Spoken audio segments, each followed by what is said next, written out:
আসসালামু আলাইকুম everyone, welcome back to my channel. আজকে আমি আপনাদের সাথে শেয়ার করব খুবই মজার ডিম আর দুধ দিয়ে মিহিদানার রেসিপি। আশা করছি রেসিপিটি খুব ভালো লাগবে।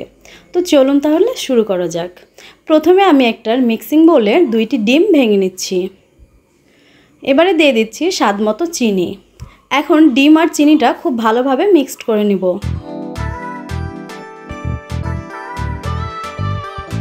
চিনি খুব ভালোভাবে গলে গেলে এখন দিয়ে দিব আগে থেকে ঘন করে জাল করে রাখা লিকুইড দুধ। এখানে ঘন দুধটা ব্যবহার করলে এর টেস্টটা খুব ভালো আসে। এবারে দিয়ে দিচ্ছি গুঁড়া দুধ। এখানে অবশ্যই গুঁড়া দুধ দেওয়ার চেষ্টা করবেন, তবে একেবারে হাতের কাছে না থাকলে স্কিপ করতে পারেন। এখন আবারও সব কিছু ভালোভাবে মিক্সড করে নিচ্ছি।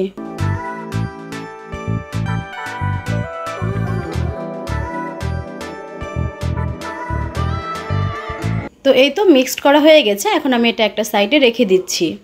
আর অন্যদিকে একটা প্যানে আমি নিয়ে নিচ্ছি সামান্য পরিমাণে ঘি। এখন দিয়ে দিচ্ছি এলাচ এবং দারুচিনি। একটু নাড়াচাড়া করে এখন দিয়ে দিচ্ছি আগে থেকে তৈরি করে রাখা ডিম দুধের মিশ্রণ। এবার ডিম আর দুধের মিশ্রণটা অনবরত নাড়তে থাকতে হবে। অনবরত নাড়তে নাড়তে দেখবেন এটা অনেকটাই ঘন হয়ে আসছে।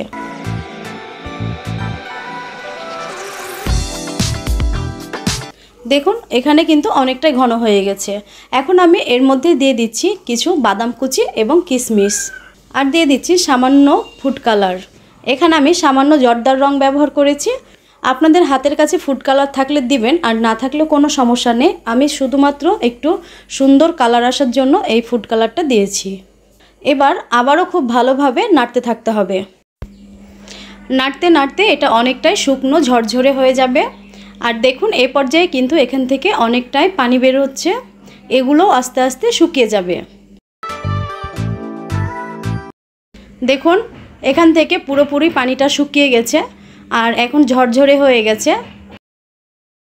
আমি এখানে পরিমাণে কম তৈরি করেছি, আপনারা আপনাদের প্রয়োজন অনুযায়ী পরিমাণটা বাড়িয়ে নিতে পারেন। রান্নাটা পুরোপুরি হয়ে গেলে এর মধ্যেকার মশলাগুলো উঠিয়ে নিতে হবে। দেখুন দেখতে কতটা লোভনীয় হয়েছে। এই মিহিদানা দেখতে যেমন সুন্দর, খেতেও তেমনই মজা। আমার তো ভীষণ পছন্দের। আশা করছি আপনাদেরও খুব ভালো লাগবে। হুটহাট যখন তখন ডিম আর দুধ দিয়ে কিন্তু এই মজার খাবারটি বানিয়ে নেওয়া যায়। তাই যারা মিষ্টি জাতীয় খাবার পছন্দ করেন তারা কিন্তু খুব সহজেই বানিয়ে নিতে পারেন। আশা করছি রেসিপিটি ভালো লেগেছে। ভালো লাগলে অবশ্যই লাইক, কমেন্ট, শেয়ার করে দিবেন। ধন্যবাদ সবাইকে। আল্লাহ হাফেজ।